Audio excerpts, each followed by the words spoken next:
G'day, I'm Malcolm Douglas. We're all ready to go on another adventure. I tell you what, it's good to get these bikes on too. That's a little bit hairy coming up that ramp for the first time. Now what we're going to do on this trip is head up to Kakadu in the Northern Territory and across to the Kimberleys. That's Kakadu to the Kimberleys. Now it's the end of the wet season, so we won't be able to get all the way with the Land Rover, the four-wheel drive. So what we're hoping to do is go as far as we can using the Land Rover, and when we get to the flooded rivers, we'll leave the vehicle behind and continue on the bikes.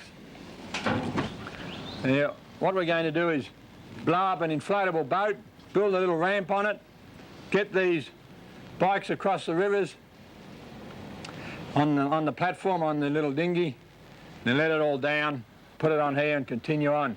So we'll get right up to Mitchell Plateau and to the Mitchell Falls, the top of the Kimberleys, where most people just can't get. We want to have a look at the Mitchell Falls while it's really running. It's going to be quite a long trip, run for about 3 months.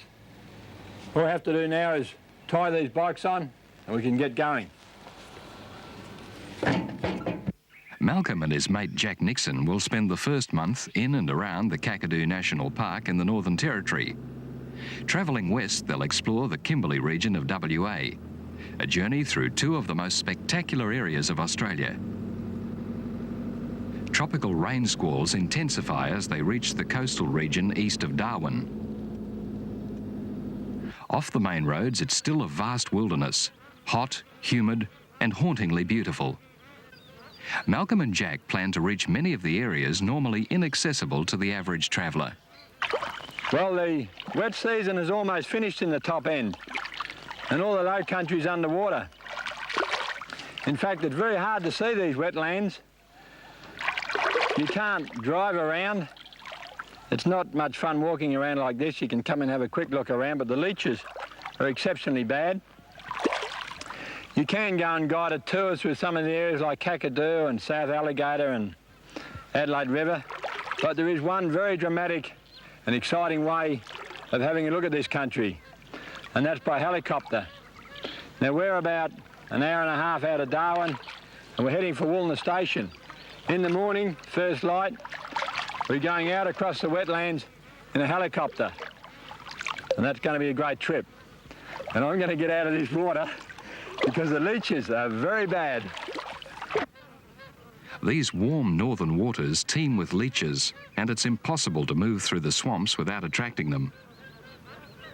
A leech bite anaesthetises the skin, so the victim's unaware of an attack. An anticoagulant prevents clotting, and 100 years ago many human ailments were treated by bloodletting. An application of leeches was believed to possess curative powers. Recent medical research has renewed interest in the practice of leeching. Passing over a small creek on the Woolner Station Road, Malcolm sees dark shadows in the water and stops to investigate. The creek's teeming with tiny fish.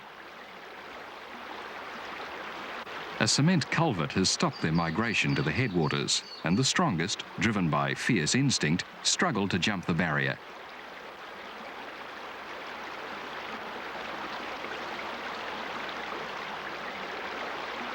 There are countless numbers of several species.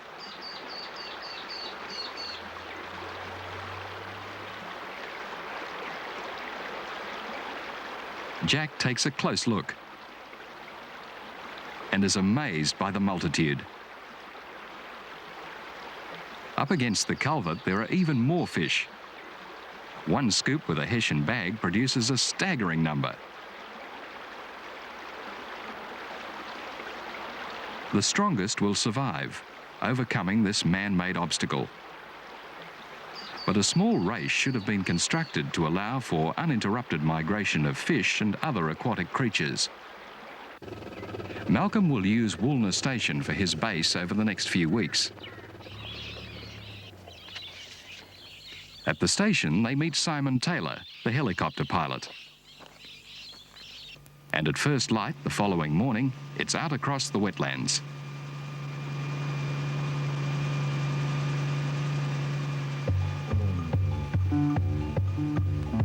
brumbies running free are in prime condition after a good wet.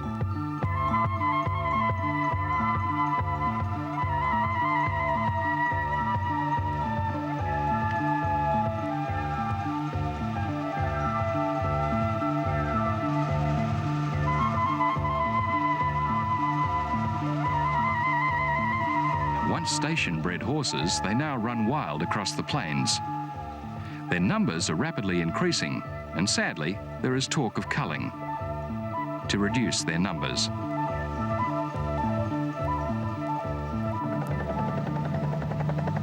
An animal that symbolises the top end, water buffalo. Around 1838, 67 animals were landed on the coast at Port Essington, a small British settlement. It was planned that Australia's northern capital would prosper there, but Port Essington was abandoned within 14 years, and the buffalo released to roam the plains. Thriving in the wet tropical north, within 100 years their number had increased from 67 to over 100,000. Before culling began a few years ago, there were an estimated 300,000 buffalo. Today, controversy rages over these introduced animals.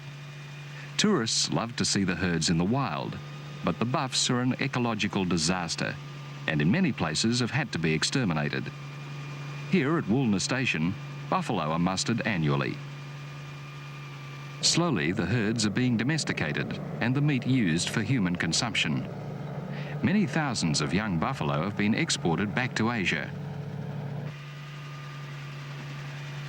Jabiroos, Australia's only stork.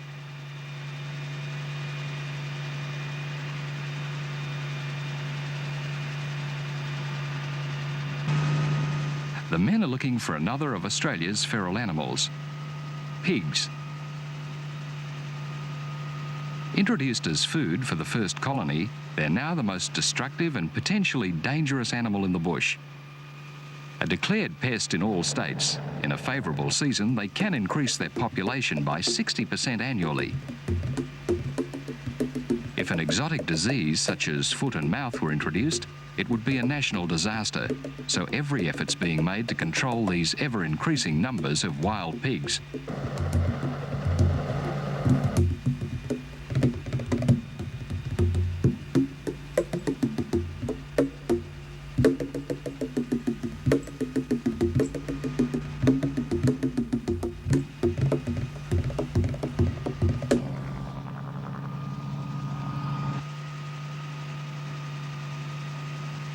Lotus lilies grow profusely in the shallow, sweltering swamps.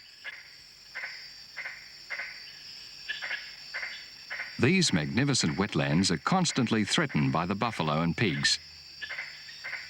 Recently, with the removal of the buffalo, these lush plants have made a remarkable comeback.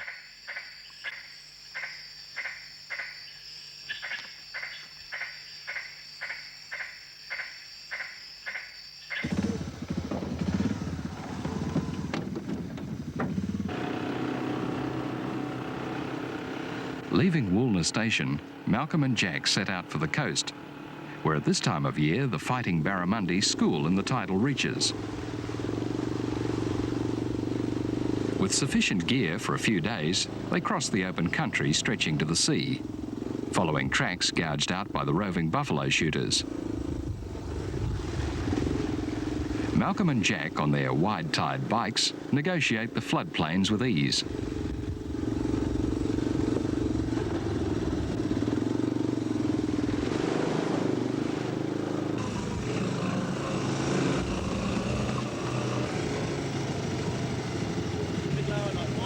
A deep permanent billabong is their first major obstacle.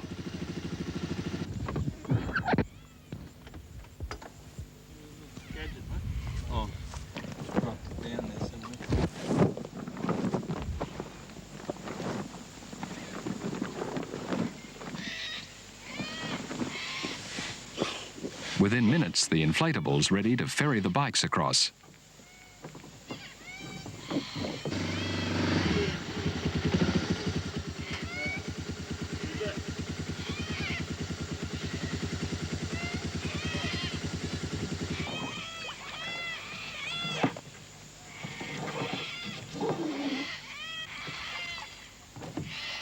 jeering Karellas congregate to watch this astonishing performance.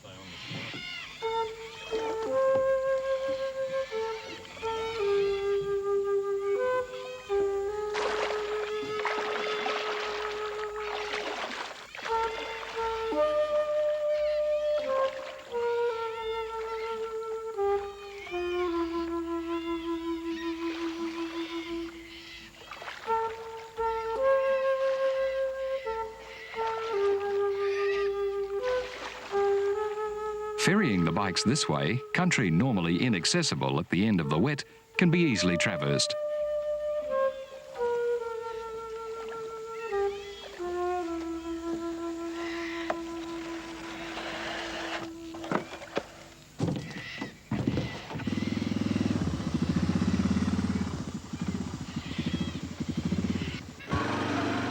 The men head for high ground to camp for the night.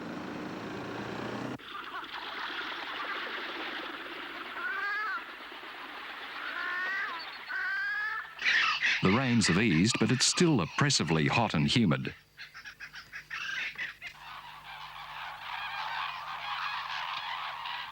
Towards the coast, large flocks of brolgas soar high, gliding effortlessly on the hot thermal currents.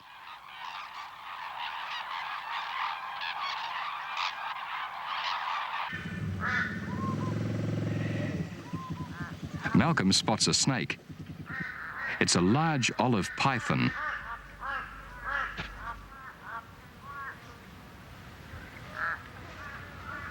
These docile reptiles are found from Cape York to Western Australia. Pythons are constrictors, squeezing their prey to death. Being non-venomous, they're harmless to humans, although their size, up to 4 metres long, terrifies people. The narrow neck and wide head is characteristic of pythons.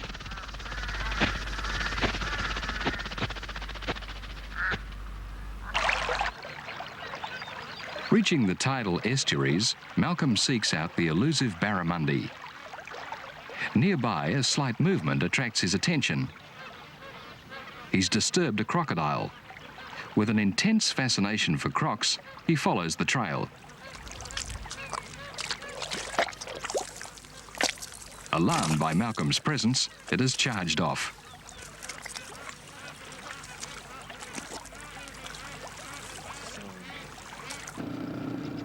The fish have disappeared with the dropping tide, so the men motor out across the mudflats to the shallow wet season billabongs. At the beginning of every wet, the barramundi migrate up the rivers and spread out over the floodplains to breed. Some are trapped as the diminishing waters recede at the end of the monsoons.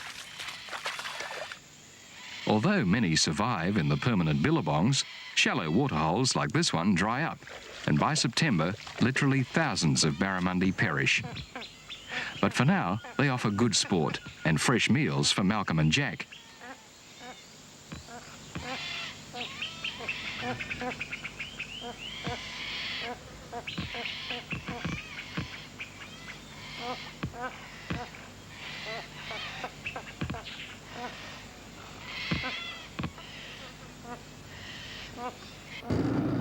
And it's a long, hot trip back to the camp. A king brown, one of Australia's most venomous snakes, with an unpredictable and aggressive temperament. At times, it attacks with such tenacity that it has to be forcibly removed from its victim. Malcolm's arranged for a permit to land a helicopter on the Kakadu escarpment, so they return to Woolner Station. The buffalo muster's in full swing. The chopper forces the wild buffalo from the floodplains to the high country, where the musterers in modified four-wheel drive vehicles push them forward.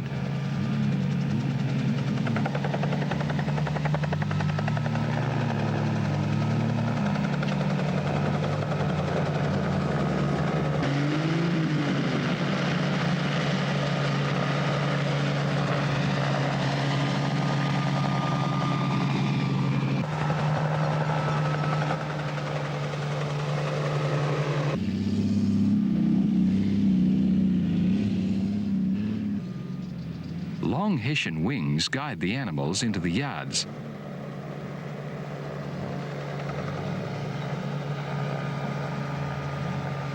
The diseased animals are destroyed and the healthy ones domesticated. Many of the young buffs will be exported. In the confines of the yards, they're nervous and cantankerous.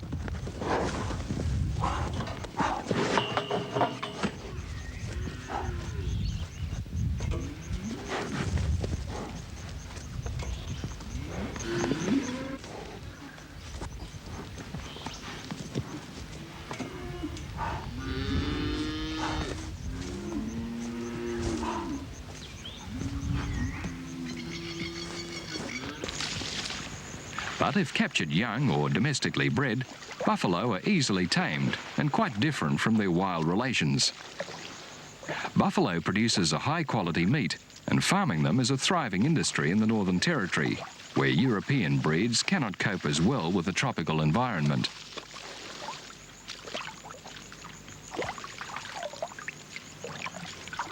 At the end of a long, hard day, the men from Woolner go fishing by helicopter.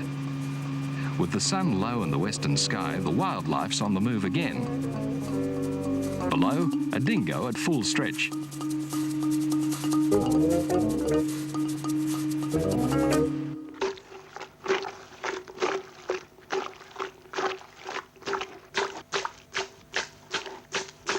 It's only a few minutes to sundown, so Joey wastes no time heading for his favourite fishing hole.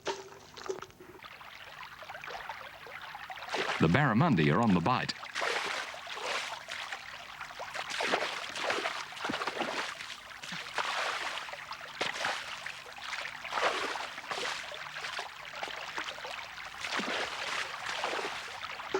And he soon has 4 good-sized fish for tea.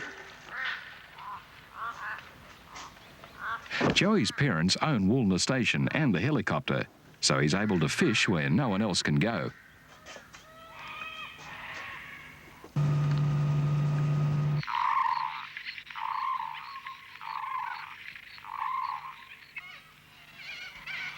In the morning, Malcolm and Jack are off again. This time right across Kakadu to the escarpment. The Kakadu escarpment on the edge of Arnhem Land is magnificent, the sheer cliffs dividing the high, stony country from the coastal wetlands. Ahead are the spectacular Jim Jim Falls. The party will return to these falls tomorrow. Tonight they'll camp at Twin Falls. By the time they reach the flat plateau, it's late, and hastily they unload the gear.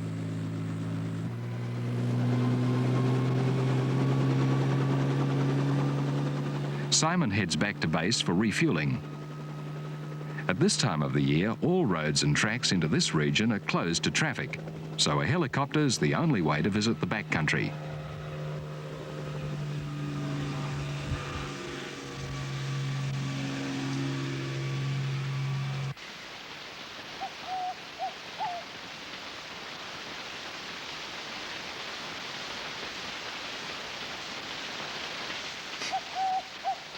Special permission to camp above the falls was given to Malcolm and Jack by Australian National Parks. And the following morning, they're able to enjoy the splendour of this World Heritage Area.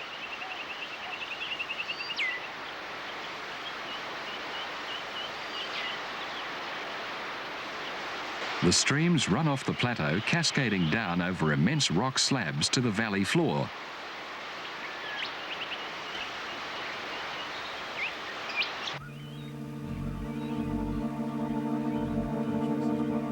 When Simon returns, they venture into the huge ravines.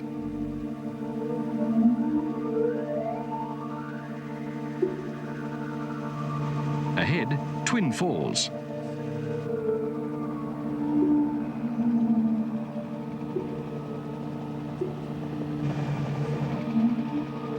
The helicopter dwarfed by the sheer size of the chasm.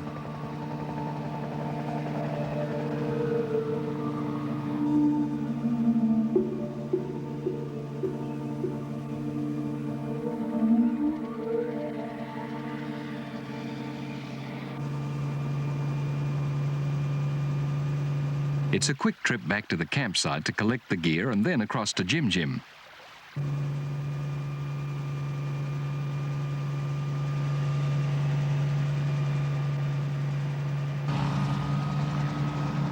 On the rough, stony terrain, it's difficult for Simon to find a landing site, and the only flat rocks for a safe touchdown are right on the edge of the gap.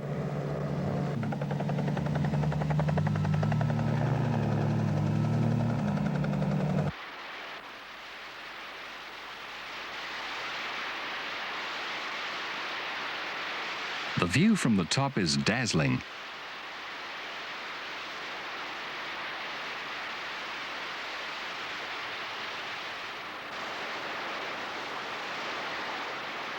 Jim Jim Falls is one of the hidden wonders of the far north. It's inaccessible until well into the dry season, when it has stopped flowing. Few people ever see it at its full splendour. From the top of the falls to the valley floor, it's a sheer drop of over 200 metres.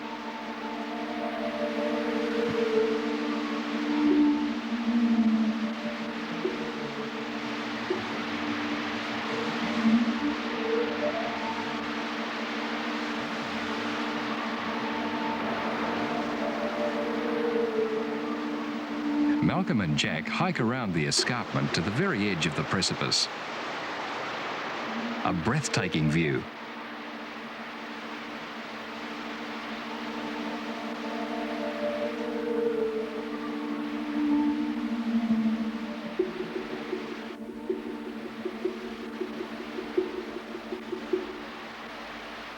Mid-afternoon, after refuelling, the chopper returns.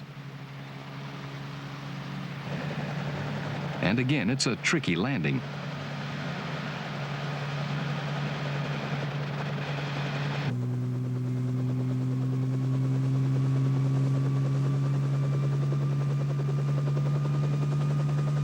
The chopper hovers a few centimetres off the ground, and a moment later it's over 200 metres above Jim Jim Creek.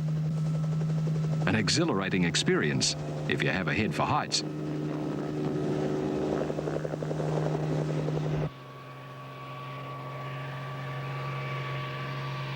After seeing Kakadu from the air, Malcolm and Jack are keen to visit the more accessible beauty spots by road.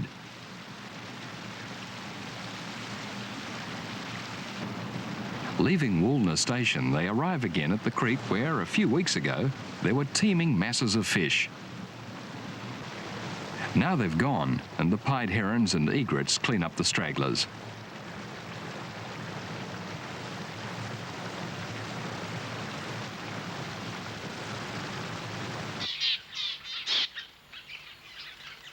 Back at the Land Rover, Jack spots a movement inside and grabs for it. It's a red-cheeked dunnet, a fierce little marsupial. It must have climbed into the vehicle during the night. Throughout Australia, there are several different species of dunnets.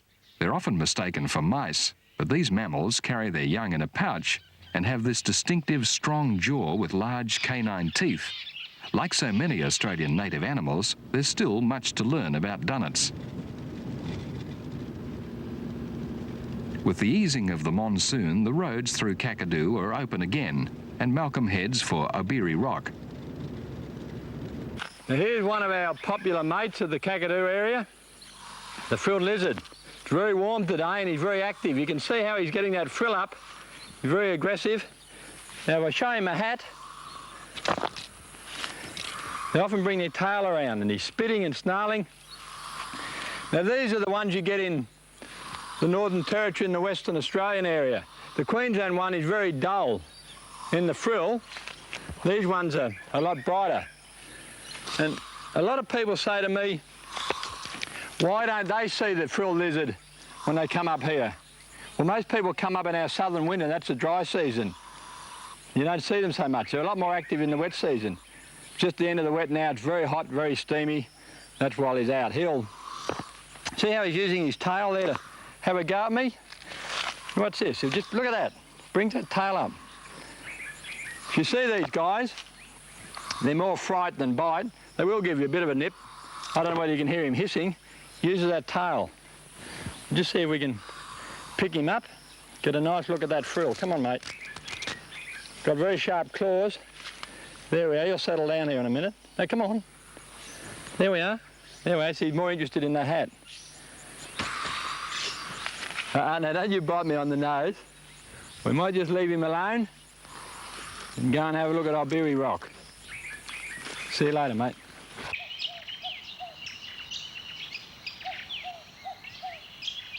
This magnificent area is one of the most popular tourist destinations in Kakadu. The rock overhangs provide shelter for some of the most ancient, artistic rock paintings in human history. For over 20,000 years, Aboriginal occupation has resulted in magnificent galleries of rock art. The most famous, the X-ray style. High above the present ground level is a red ochre painting of a thylacine, often called the Tasmanian tiger. This painting must be very old because these mammals died out on the mainland thousands of years ago, surviving only in Tasmania. The last known specimen died in 1936 in the Hobart Zoo. Even though the paintings, perhaps 10,000 years old and water damaged, the distinctive rear stripes are still visible. Nearby, a mob of buffalo, a sight rarely seen now in Kakadu. A lot of people, when they come up north these days, are surprised that they don't find many buffalo when they're driving around. They don't see many. Well, there's a number of reasons for that. The main reason being that the government have organised an eradication program. There's a massive shootout. The locals call it a blowout. They're killing all the buffalo in this area, especially right through Kakadu. The buffalo have got brucellosis and tuberculosis, so that's the main reason they've got to be killed out. And the other reason is that the buffalo is a water animal. Every day it has to come into a water hole to wallow. Now I'm standing in a billabong just outside Kakadu, and you can see what happens. The buffaloes come in and they wallow in it. When they wallow in it, they kill off all the aquatic plants and animals. There's very little life in this billabong. When all the lilies and all the plants have gone, the water heats up, and of course it muddies. When it heats up, the fish die, the birds disappear, and what do you end up with? Just a very unattractive, brown, hot billabong. That's the other reason why they're being shot out of Kakadu, because it's a feral animal. And if you want to see the wetlands as they really should be, well then the buffalo have to go. The introduced buffalo are an ecological disaster. This film, taken by Malcolm in 1978 near Iberi Rock at the end of the dry season, shows the plains suffering from severe buffalo damage. Now, with the removal of the buffalo, the wetlands are returning to their former profusion. No Australian national park has received as much publicity as Kakadu. Established in 1964 as a wildlife reserve, it attracted huge media attention in the early 1970s, when some of the world's richest and most extensive uranium deposits were discovered in the middle of the park. Eventually, environmental controls were established. Uranium mining began and the first stage of Kakadu National Park was declared in 1979. In 1981, Kakadu became the first Australian area to be included on the list of World Heritage Properties. In recent years, huge tracts of land have been added to Kakadu, making it one of the great national parks of the world. Of all the tropical wilderness areas in the Southern Hemisphere, Kakadu is outstanding. There's a remarkable abundance and variety of plants and animals, and new species are constantly being discovered. Today, people are visiting Kakadu in their thousands, and with careful management, this region is rapidly becoming one of Australia's great tourist attractions. At the heart of Kakadu towers Norlangi Rock. Rising abruptly from the surrounding woodlands, it was, for thousands of years, shelter for Aborigines. Of great interest are pictures completed as recently as the 1960s. Sadly, these paintings of Dreamtime spirits were virtually the last cave art completed in Kakadu. With the arrival of Europeans, most Aborigines left the area, and the old way of life disappeared forever. Leaving Kakadu, Malcolm and Jack head south, following the Pine Creek Road. It's still officially closed for the wet season to conventional vehicles. At the South Alligator River crossing, travel is in trouble. Trying to cross without four-wheel drive, they're hopelessly bogged. Malcolm and Jack help out. This is a typical example of the problems faced by ill-equipped tourists.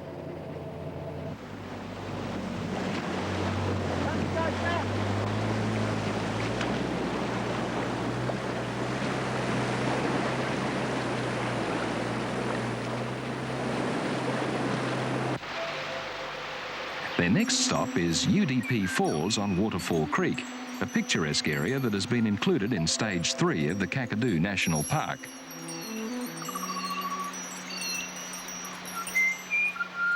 And now it's back to Darwin before the long drive west to the Kimberley.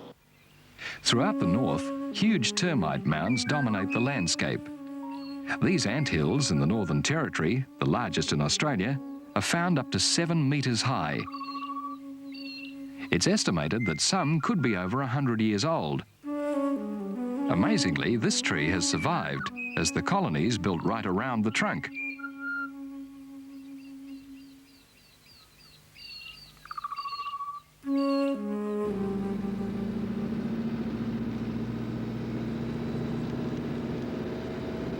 Back in Darwin, Malcolm and Jack head for Doctor's Gully, a small bay off the main harbour.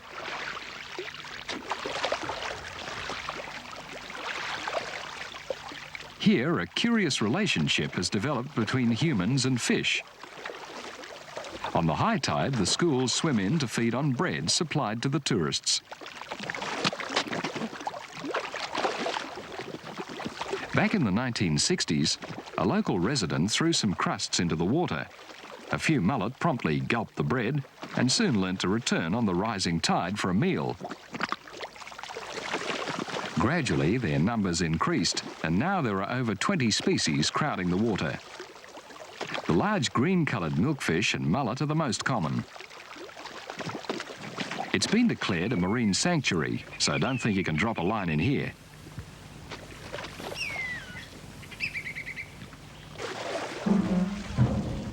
Another must for visitors is the crocodile farm. 3 times a week, these dangerous saltwater crocodiles are fed. Captured near populated areas over the last 8 years, the big reptiles are the stock for a new industry: crocodile farming for skins and meat.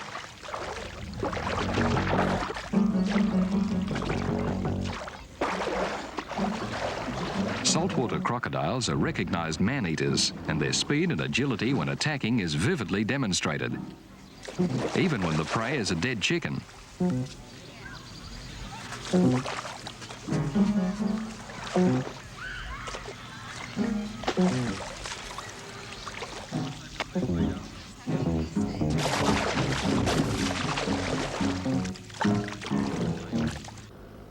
Leaving the tropics behind, Malcolm and Jack begin the long drive to the Kimberley in Western Australia.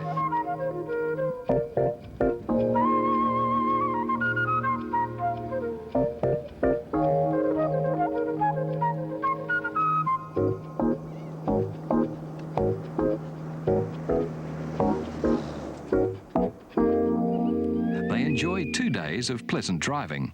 Then there's a near disaster: the trailer rolls. As they pull out of an overnight camp, one trailer wheel drops into a washaway, just as the other wheel rides high over a recently graded ridge. Moving at barely 5 kilometres, the trailer crashes over. An unlucky accident, and not a good way to begin the day. Fortunately, the bikes are well secured, so after inspection for possible damage, a few minutes with the winch solves the problem.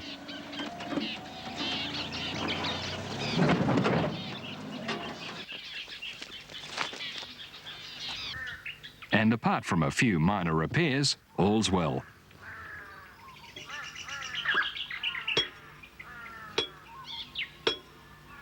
The next stop's Lake Argyle. Completed in 1972 on the Ord River, it's the largest dam in Australia.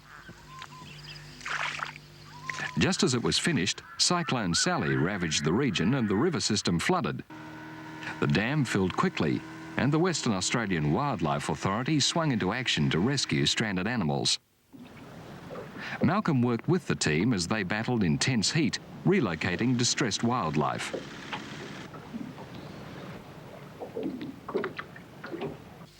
It It was a unique and memorable experience for Malcolm, and now he's about to travel across Lake Argyle again.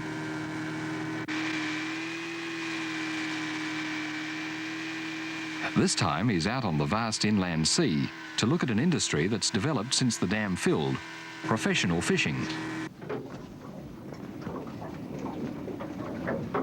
Young Stephen Sharp and his assistants spend all day on the lake for months at a time netting the giant catfish. Called silver cobblers, these fish are now the dominant species in the lake. The meat's highly esteemed, selling as far away as Japan and America.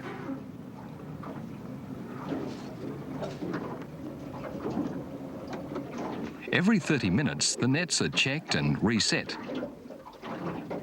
Using an echo sounder to locate the bed of the Ord River, the deepest section of the lake. It's hard to anticipate when the silver cobblers move, and it takes a special knack and years of experience to successfully fish Lake Argyle. Apart from the small fishing industry and tourism, in the short term, Lake Argyle's been an economic disaster.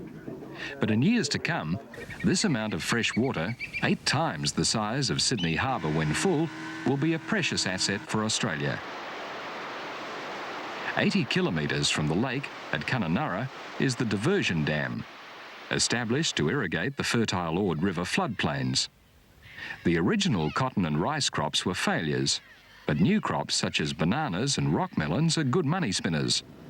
The trailers left at Turkey Creek, and the men head along a 4-wheel drive track to the Bungle Bungles.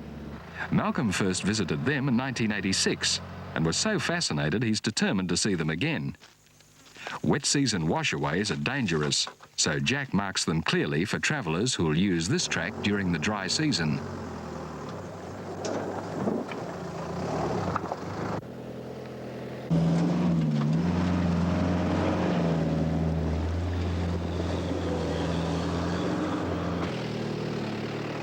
Donkeys are another ecological problem. The area has recently been set aside for a national park, and all the feral donkeys will have to be exterminated.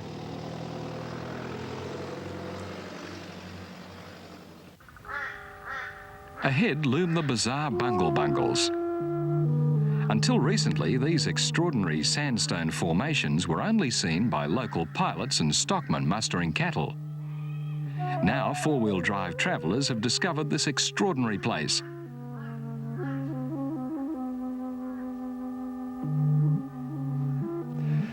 The Bungle Bungles is unique. There's nothing else quite like it in the world. There's a smaller version in Arnhem Land called the ruined city of Arnhem Land, but this huge area of raised, eroded sandstone is absolutely fantastic. I guarantee that very few people have been in here as yet, but in a few years, this is going to be one of the greatest tourist attractions in the world. And that is the dilemma. This area has been declared a national park, but how do you manage it? It looks pretty rough, and it is rough, but it is actually a very fragile environment.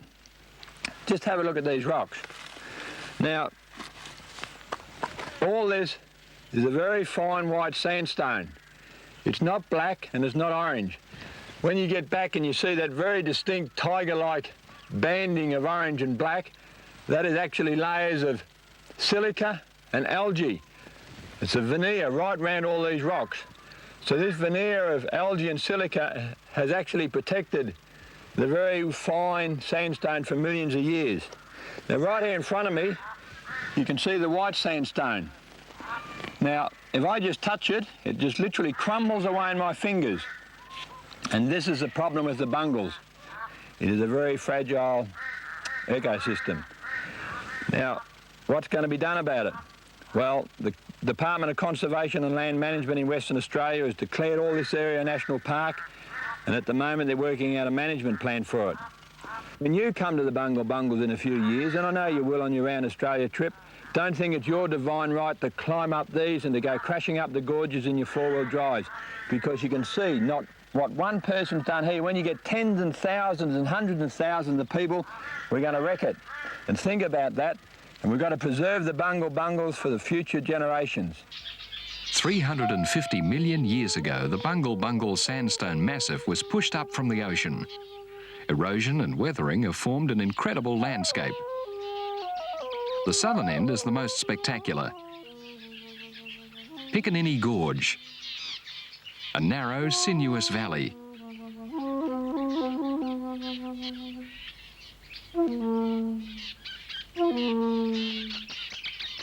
A goanna trapped by the sheer cliffs gives a prehistoric mood to the chasm.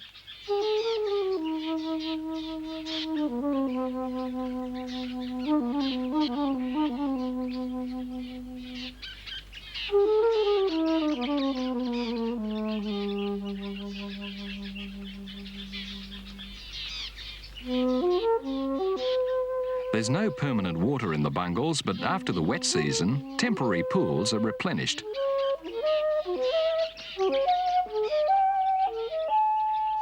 Piccaninny Gorge ends abruptly at a massive cliff, so high that the sun rarely penetrates to the floor below. The bungles change colour by the hour. In the late afternoon sun, the banded domes are even more impressive, shaped by light and dense shadows. One of the great natural wonders of Australia.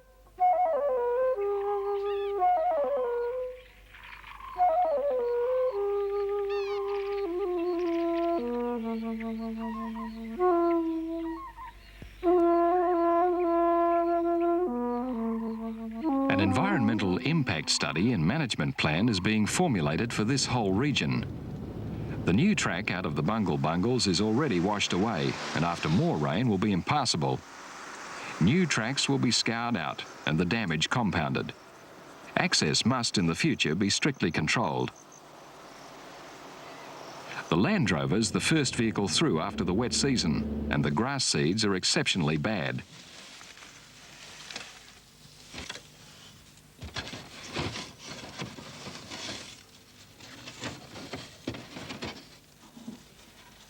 After cleaning out the radiator, it's west along the recently sealed Highway No. 1 to Derby.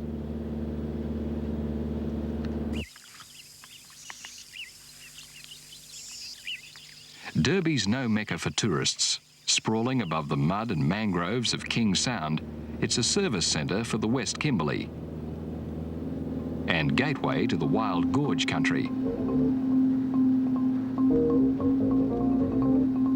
North along the Gibb River Road, it's 800 kilometres to the Mitchell Falls. A late cyclone's building off the coast and conditions look ominous. After a night of rain, the sky clears and the men make for the high country. Ahead lies Napier Range, one of the great geological features of the world. This range is actually a huge barrier reef that formed some 350 million years ago when all this area lay under a tropical sea. After millions of years of uplift and erosion, the range evolved. The road north passes through the only gap into the mountains, and the country changes abruptly from the flat coastal plains to terrain so rugged that even today, only the hardiest cattlemen live here.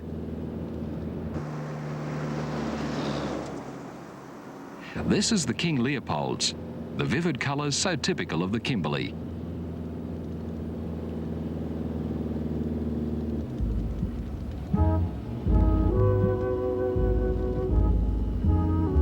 The recent rains have closed the road again to conventional vehicles, but the muddy conditions pose no problems for the Land Rover.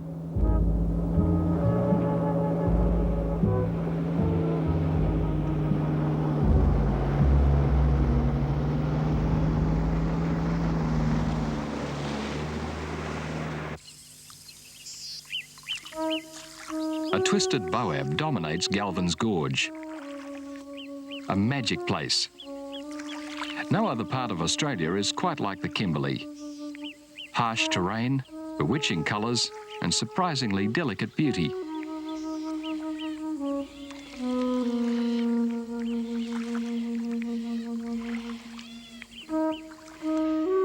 Manning Gorge on the Mount Barnett station is only a few minutes from the main road and accessible to all travellers. Ahead, the road deteriorates. The Drysdale River's now low enough to cross. At the height of the wet, these rivers can flood 10 metres deep, isolating the backcountry for months.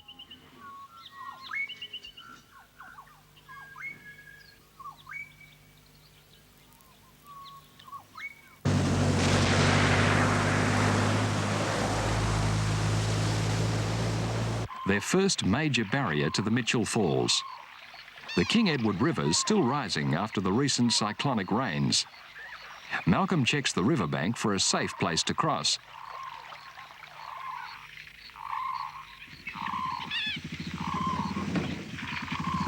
From here on, the men will use the bikes. Below the dinghy, the water's 4 metres deep, so loading the bikes onto the inflatables a bit tricky. Tentatively, Malcolm and Jack paddle into midstream. Barring accidents, they'll be the first team onto the Mitchell Plateau after the long, wet season.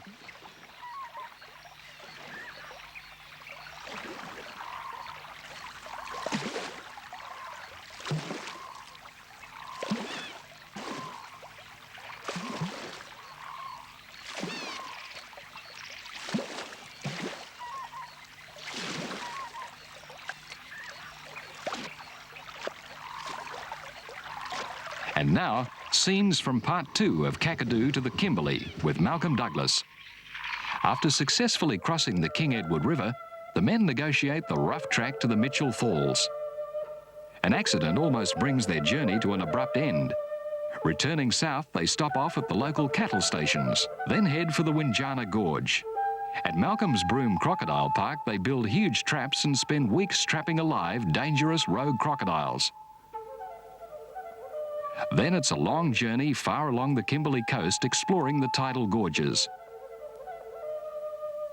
Living in the wilderness, catching the big barramundi, and surveying crocodile-infested rivers. It's a dangerous, exhilarating journey, and I'm sure you'll want to join Malcolm on another great Australian adventure.